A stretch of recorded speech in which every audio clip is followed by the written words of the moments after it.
करें कि किस तरह से क्या यहां पर हनक थी, किस तरह की गुंडई थी इन माफियाओं के परिवार के लोगों में। और अब वीडियो वायरल होने के बाद भी सवाल उठ रहे हैं कि क्या उस वक्त कार्रवाई नहीं की गई।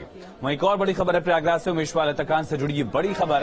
अतीक के फरार गुर्गे असाद कालिया ने रंगदारी मांगी है। असाद कालिया ने 10 लाख की रंगदारी मांगी।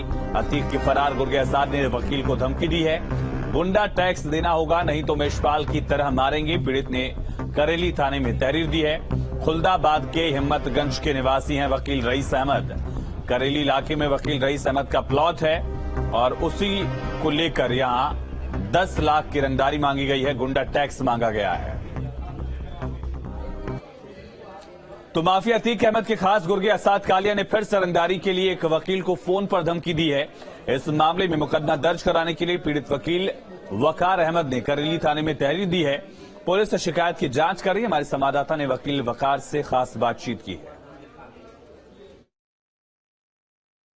शाद अली और उसके 4 साथी आए, हमसे पूछने लगे कैसे खड़े हो, तो बताया हमने कि हमारे साले का प्लाट है, वो बेचना है उसको। तो उसने कहा कि बगैर हमारे पूछे असाद भाई की यहाँ प्लाटिंग है हमारे दोनों की, तुम्हारी हिम्मत कैसे हो गई यहाँ आने की और कैसे हिम्मत हुई सौदा करने की बगैर मेरे पूछे। तो मैंने कहा क्यों भैया, कहीं यहाँ पर अगर काम करना है तो 10 लाख रुपया देना पड़ेगा। हमने कहा भैया 10 लाख 8 लाख तो प्लाटे खरीदे है साहब, और 10 लाख आपको दे देगा, कम से कम हमारे तो ख्याल करिए, वकील है हम। उन्होंने कहा कि हम तमाम वकीलों को देखे और हसर भी देखे हो तुम वकीलों को। उसके बाद रिवाल्वर उसने अड़ा दिया और एक थप्पड़ मारा भी हमको। और मारने के बाद उन्होंने धमकी दी कि बंगाली जैसे कटा था, छुरी चाकू से गोद के मारा तो उसी तरह तुझे भी गायब करेंगे। बंगाली को मार के उसका बंगला कब्जा किया था, उसका कब्जा किया था 2009-8 की बात है ये। इसका ट्रायल लूकरगंज में उसका ट्रायल भी यहाँ चल रहा सेशन कोर्ट में।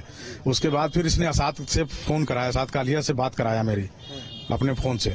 उसके बाद उसने धमकी दिया कि वकालत से कुछ नहीं उखड़ता, ये कोर्ट में कुछ नहीं है। वो कोर्ट पहने चला गया दुनिया से।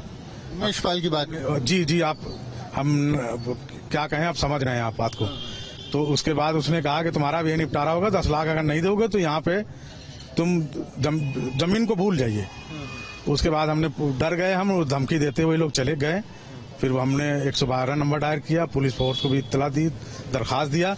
हमारे जान माल के अगर कोई भी हरकत होती है तो इन सभी लोगों के ऊपर माना जाएगा कि इनकी कार्रवाई इन्हों लोगों ने करवाया है। करने वाली बात है। हालांकि उनका कहना है कि पुलिस इस मामले में कार्रवाई कर रही है। अब देखना ये होगा कि ये दोनों कब तक पुलिस की गिरफ्त में आते हैं।